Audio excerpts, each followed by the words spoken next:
Okay, guys, I don't want to take up too much of your time, but I was just reading a book and I gotta share with you guys what I was just reading about. So, this video is called Irrationality. If you are watching this, please like and subscribe to my channel.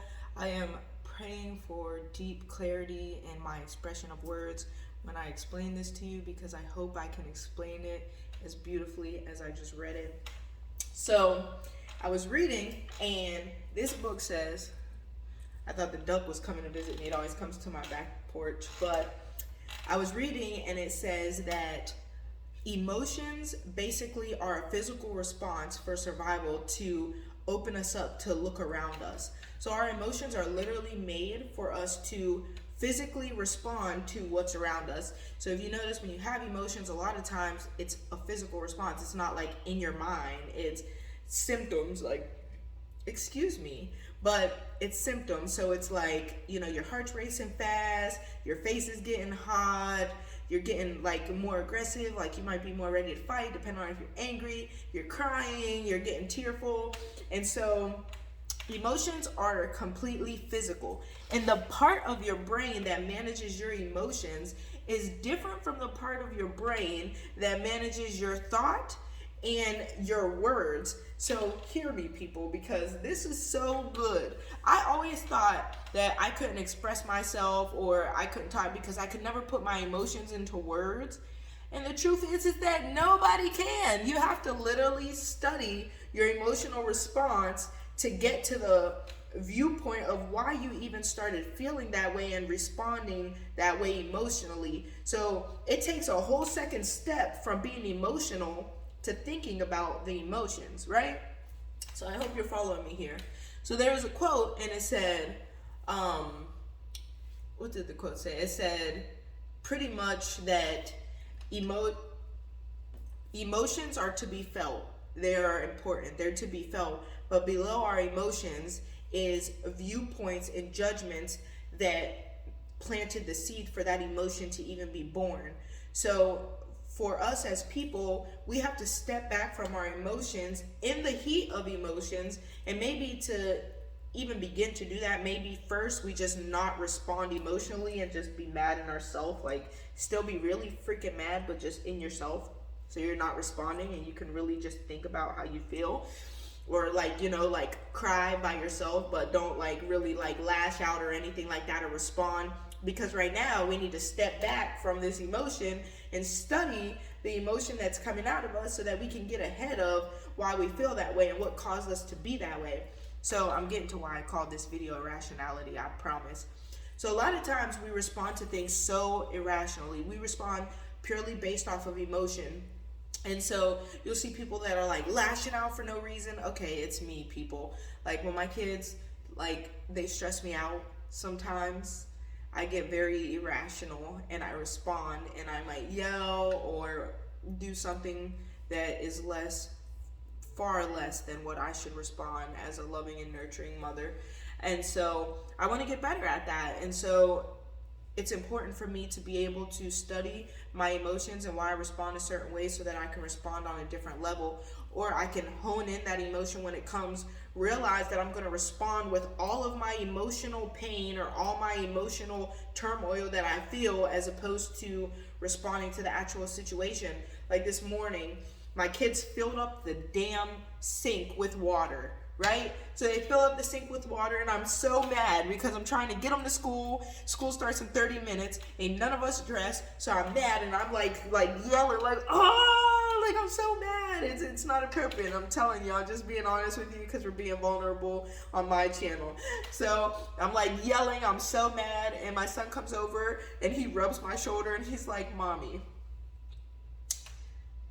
you don't have to be mad." And I'm like, now he's so cute, so I'm really just sitting here like this because he don't even understand how there's water all over my damn floor now. And I said, so now I'm thinking about how I responded, and I'm like, "Baby, why did you fill up the sink? Why did you do that?" So now I'm trying to step back and see, why am I responding this way? And he goes, "Well, I needed to make a pool for Daddy." Now I'm madder, but I'm laughing because it's so funny. But that's just how emotions work. I hope you guys like my story because that shit was hilarious this morning. But either way, so it's important for us to gain control of our irrational emotions and really start to rationalize them in our own minds. So go into that side of, when you react with that side of your brain, go into the side of your brain that's considering and thinking, why am I going to respond like this? Why am I going to react like this? Because the truth is we all do this. None of us is above irrationality. We're all right here. We all experience this every day. The only thing that separates rational people from irrational people is their ability to recognize how they feel in a moment and understand that they don't have to respond with all those feelings, and they can step back and consider why they feel this way. Where is it coming from? How can I express this? How can I begin to put this in words? Maybe it might be that when I feel a certain way and I'm so deep in that emotion and I'm just going to respond off of that, I don't respond at all. I take a second to think, or maybe I write a letter with all that emotion and all that pain to that person that made me mad, or that thing that pissed me off. I write this letter, I put it all in there, all my irrational emotions and feelings, and then I don't send it to anybody at all. I keep it for myself. I wait until I'm calm, and then I go back and reread that, so now that I can evaluate all the irrationality of my emotions, because there's times where we have to question ourselves. We got to check ourselves for how we're responding. We got to check ourselves for the way that we act sometimes. Nobody's above this. Like, you see people do crazy things and we want to judge. The judge in us wants to judge that person and say, now why they do that? They ain't have to do all that. But you know, there's times too when you want to react and you want to respond based out of emotion. And so having the humility to understand that you're above no one or below anyone, but we're all just people trying to master ourselves and watch ourselves from the outside. So I just thought that was so beautiful. Emotions are processed in one part of the brain and carried out, and thoughts and words are carried out in another part of the brain. In order for us to completely know ourselves and gain self-mastery, we need to bring the two together and look at our emotions, acknowledge that they are very real and they're here, but be the other side of us that acknowledges, sees, processes, thinks about, questions ourselves, and really gets to the root of why that emotion is taken over, where it comes from, and what part of me that's hurt or broken or happy or sad that emotion comes from is triggered by this. You know, like, go back to those family traumas. Go back to maybe times you weren't feeling heard. Go back to times you were out of control and now your kids are out of your control and you want to gain back control. It's so important for us to just really study ourselves, master yourselves, master your emotions.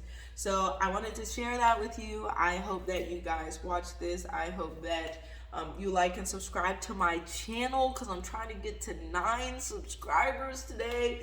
Hopefully 1 million in the future, who knows.